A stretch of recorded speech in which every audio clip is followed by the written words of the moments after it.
What is a voiceover niche and do you need one? That's the topic for today. But first, let me know if you can hear me. Okay. Put it in the chat and let me know if you can hear me okay, because I'm trying something new with my microphone. Uh, I've been doing some research on whether or not or why I've been getting a lot of popping and crackling and stuff in these videos on YouTube. And apparently, YouTube does not play well with some audio interfaces. So, okay, loud and clear. Okay, good. So YouTube apparently has some issues with working with certain interfaces, and apparently mine is one of them. So that was causing a lot of popping and crackling and dipping and stuff like that in these videos. So now I'm using my microphone on my webcam versus the 416. So hopefully it is coming through okay. Probably isn't as you know, full and rich as this one, but hey, I'd rather do that than snap, crackle, pop. All right. So, what is a voiceover niche and do you need one? I guess let me back up a little bit. First, welcome to the Daily Voiceover Huddle. My name is Mike Hathcote. I'm a full time voice actor and voiceover coach, author of the book, The Voiceover Blueprint, which you can pick up in the description below, digital download, as well as the audiobook for less than $10, along with 4 free gifts. And don't forget to chime in on the chat. Let me know where you're watching from. We'll go and do some shout outs here in a few minutes. And last but not least, the Vegas event is continuing to roll forward.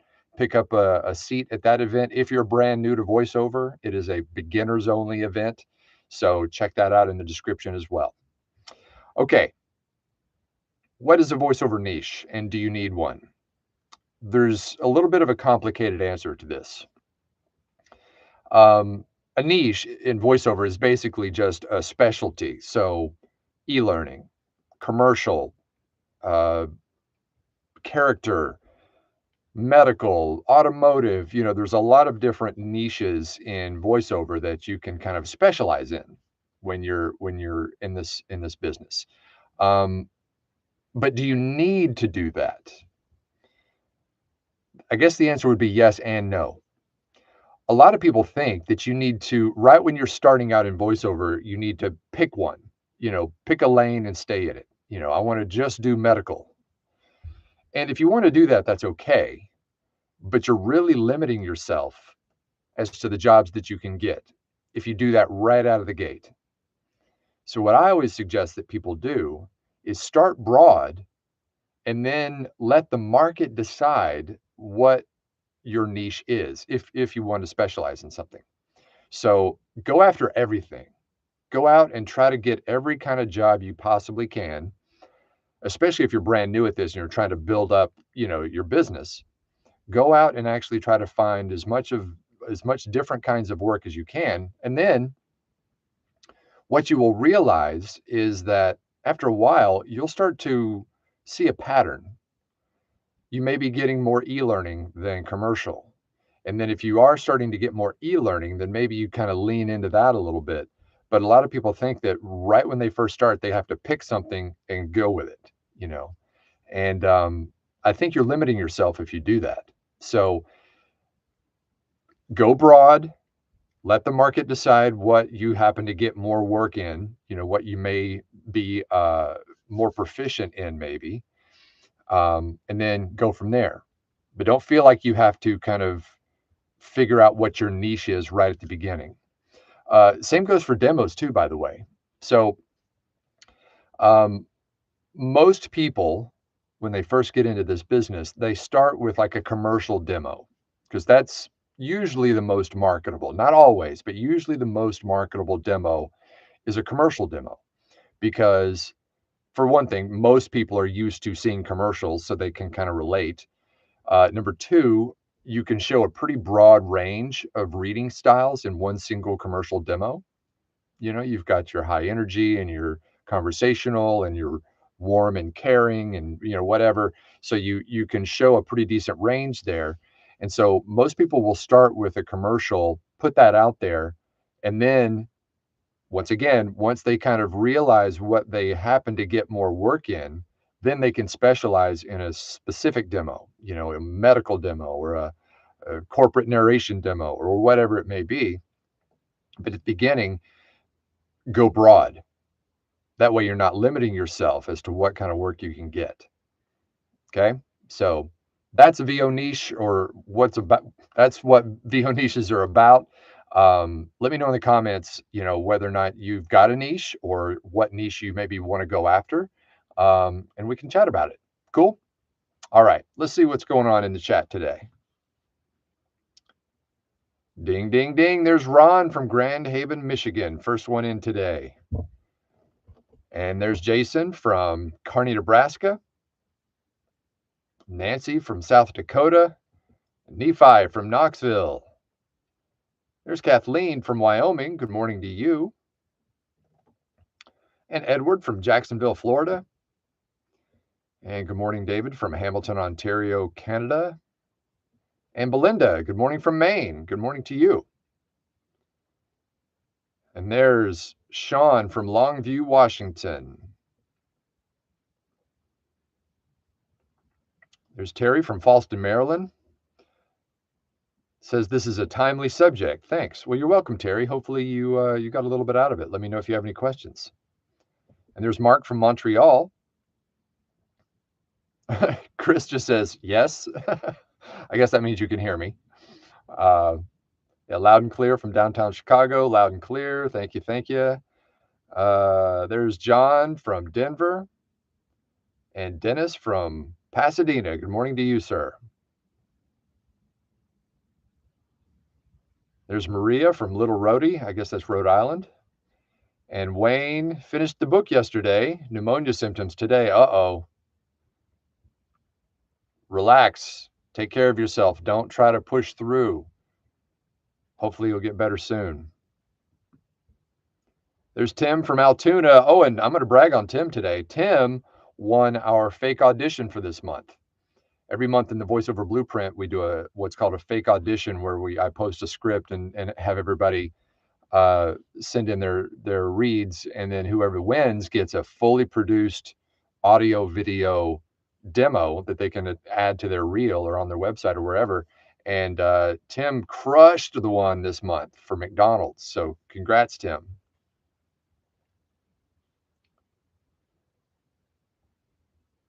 Oh, Becky, I don't even know if I want to repeat this. She says, hey, niche to meet you from Albion, Michigan. Wow. Becky, we're going to have a word about that later. Sean says, my favorite niche is whatever one is paying today. Absolutely right. Exactly.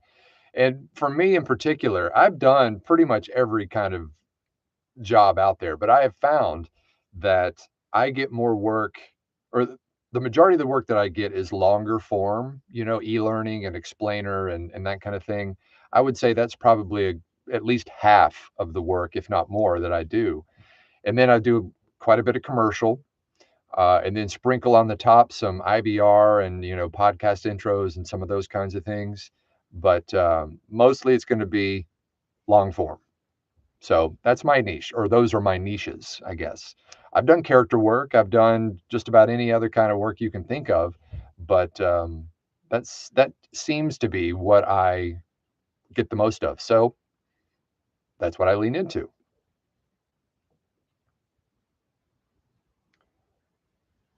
There's Clint from Chandler. I thought niche was a famous philosopher. Well, you guys are full of it today. But keep it coming. I love it. Great Dame Blog says, here from Mississippi. Well, thank you and welcome. There's Callie from Pasco, Washington. And Tracy from Rochester, Minnesota. Happy and Joyful from Florida. And Mr. Persis, I guess that's how you pronounce that. Good morning from Louisville, Kentucky. Kevin says, how far from the mic is your sweet spot for a shotgun mic in the booth when you read? Good question. Okay, so we talked about mic proximity weeks back. So if you want to go back and watch a little bit more about that, you can. But typically it's this, which is about 6 inches. 6 inches from the microphone, whether it's a condenser mic or a shotgun mic. And that means 6 inches from the diaphragm, which is inside the microphone, not the actual edge of the microphone or the pop filter or the sock like this one has or whatever. Usually it's roughly 6 inches, so people like to use this little thing. And then usually it's off axis, meaning you never talk directly into it. So you never just face it and talk directly into the mic. You want to talk past the mic. So it's pointed at your mouth, or if it's a condenser mic, it's, that close to your mouth, but you're not talking directly into it. You're just talking past it. So that is kind of the general rule as far as mic proximity. John says, happy Thursday from ATL. I just got my mic chain done by Alex. Sounds great. Highly recommended. Right. Do it. That is so important. Especially if you are brand new at this and you're just setting up your booth. And I hear so many times people will send me a sample that they've recorded where they've just set up their booth and they're like, hey, how does this sound? And I'm like, no, you need to go get that figured out. So Alex, and he only charges like $40. It's next to nothing to get that done, because that is, your sound quality is, it's one of the one of the three legs of the stool, right? Remember the three-legged stool we talked about way back? Sound quality, marketing, and performance are the three main pillars, or the three legs of the three-legged stool of this business. There's lots of subcategories there, but those are the main three. And so that audio quality, if it's not good, you ain't going nowhere. So good for you, John. Glad you like it.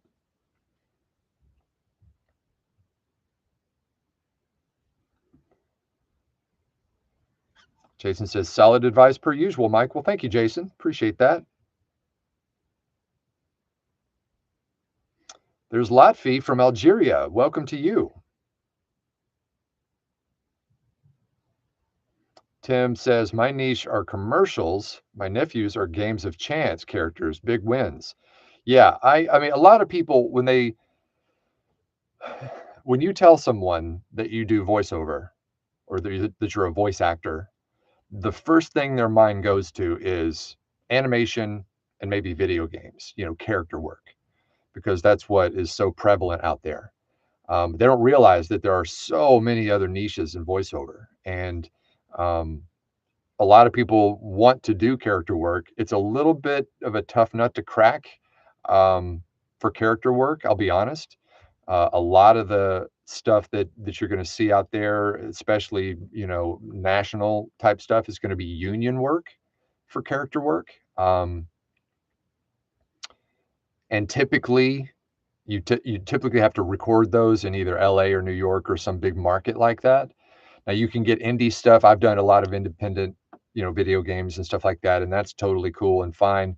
But what most people think of when they think of character work is they think of cartoon characters and stuff like that. And so that can be a little more difficult. So if you want to go for it, definitely go for it and get a demo for it and everything. But at the beginning, it's hard to do that right out of the gate. So go for everything and then start to kind of focus your efforts after a while.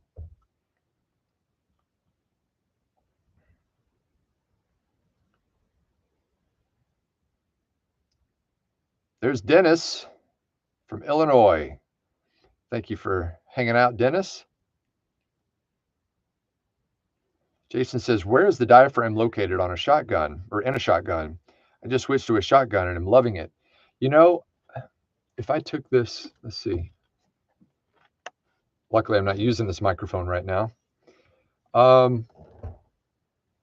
It's hard to show on this, but it's inside about, I'm trying to see if I can see. Yeah, I can't really see it through the grill here, but it's just inside there. And then, of course, you have all the electronics in behind it. I've never actually taken this apart, nor will I. But anyway, it's right inside there. So just make sure that you are roughly 6 inches from the inside, from just inside of the microphone. If you're using a shotgun, if you're using a condenser, it's very easy to see. You can see it right in the grill. You can see it's most of the time it's kind of a little circular thing that just kind of, there's a a thing that comes up and then a circle on top. That little circle is the diaphragm, and that's usually where that is. So,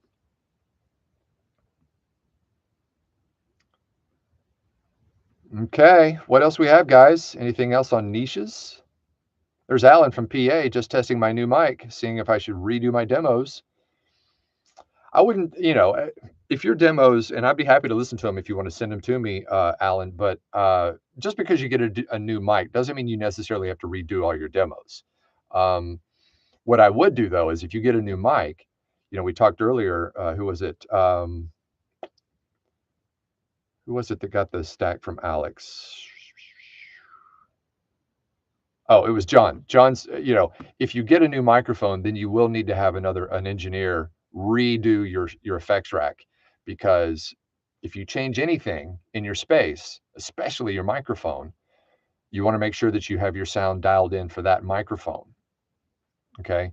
Because if you went from, say, a condenser mic to a shotgun mic, then it's going to have a different sound. So you want to make sure that you've got it tweaked specifically to that microphone, even if you haven't changed anything else in your booth. So keep that in mind.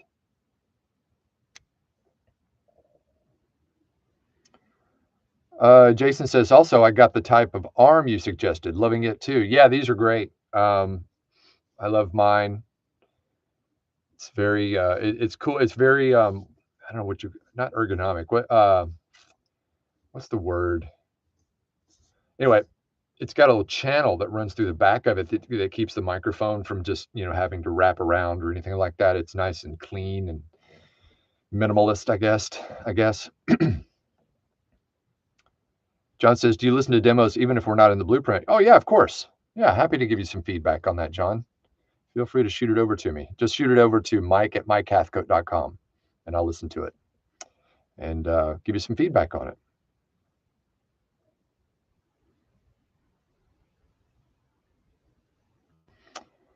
All right, everybody. Tomorrow is Q&A Friday, so don't forget to bring those questions tomorrow, and happy to answer those.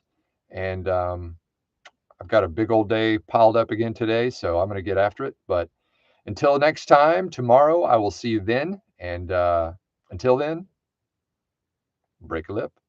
See ya.